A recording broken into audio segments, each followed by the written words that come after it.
welcome to another Maplestory 2 video. Today we'll be coming up the alt for mine is the Knight. It did take me pretty fast to level it up. I would say it's not too hard if you wanna be real quick with it, doing main story. Obviously you're gonna be using a lot of potions, but feel free to use them. This is why you have the Headstart, and most of these potions will be not that valuable in the end, like the red potions and orange potions, but feel free to save some up if you want to be a little bit more safe on the side. And the reason why I would not recommend using too much potions is because you can revive as much as you want when you do main story quest, including the level 50 dungeons. But when you get to the hard adventure and raids, that's when it's a little bit more tougher. Anyways, starting off, we went all the way with strength, nothing else to worry about, like the other stats does not benefit you that much when you play a knight.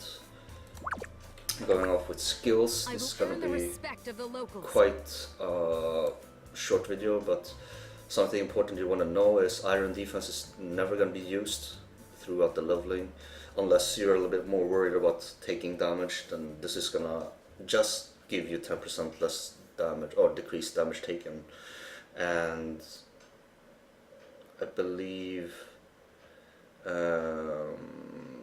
you get a lot of you get 4 spirit per every 0.3 seconds. It's only there as a purpose to gather up all the enemies using some skills such as Typhoon Slash when you pull them, and you pull them all together, and then while you regen your SP, you inactivate it in the middle of the battle. Once you finish gathering them all, you start to kill them with Divine Strike and Typhoon Slash, etc.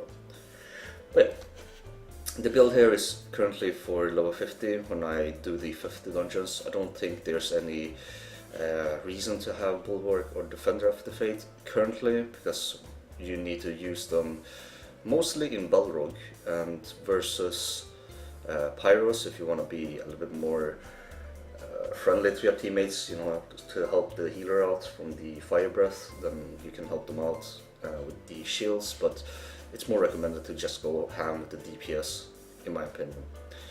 So starting off, you're gonna be leveling up your Tornado Slash as leveling path, and you're gonna be removing and adding skills forward and back. You can reset your skills and your stats, so don't worry about it.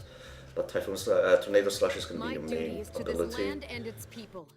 Once you got them high enough, you're going to be leveling your Divine Strike instead, and you're going to be leveling your Typhoon Slash. So these two are your main skills that you use. One is on 8-second cooldown that you use every 8 seconds. It's an off global cooldown skill, I would say. And Typhoon Slash is going to be your main ability to DPS. That means you're going to remove Tornado Slash, add everything else to Typhoon Slash, and this will be only at 3 due to requisite for other skills that's being shown over here.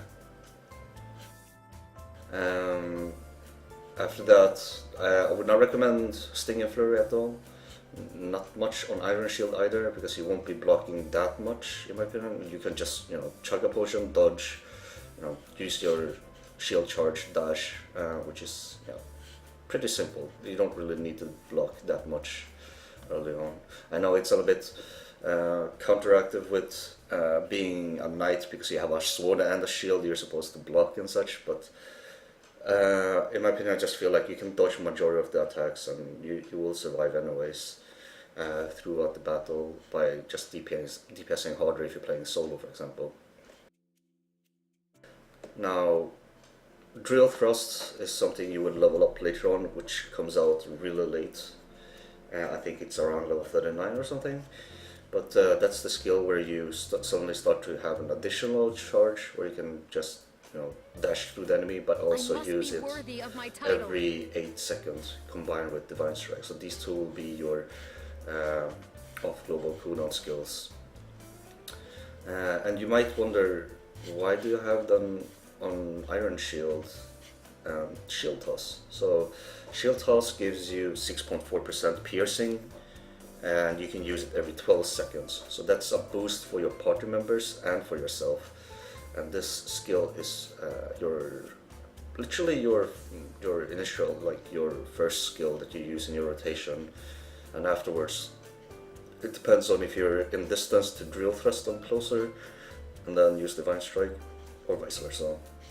And then you start Typhoon Slashing. There will be 2 Typhoon Slash or 3, and then you'll be running out of your SP if you don't use Iron Defense, and that's why you go with the Crosscut, because this doesn't cost anything and deals quite a lot of damage for a basic attack.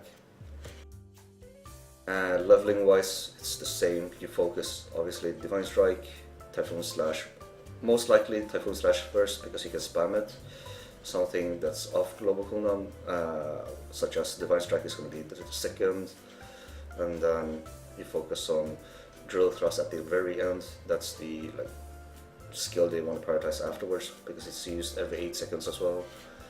And then Crosscut is the last skill you want to main focus, because from time to time you won't be able to stand still, and well, it's a lot of this being AFK. And I got another skill point. Good.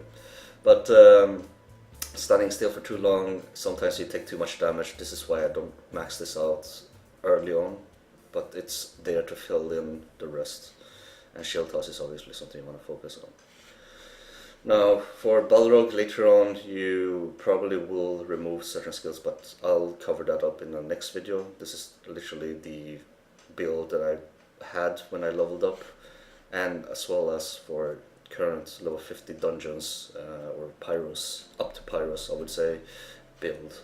Balrog is going to be a little bit more different, but we'll cover that up later on.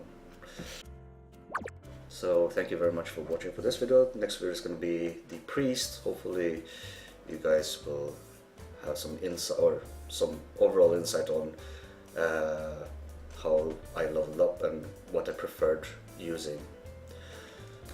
And yeah, I hope this guide will slightly help you along leveling. I mean, obviously you can just follow the main story and level up quickly, but I do recommend these type of builds, the DPS path for now, because that's the way to go. There's no real threat on using shields at the moment.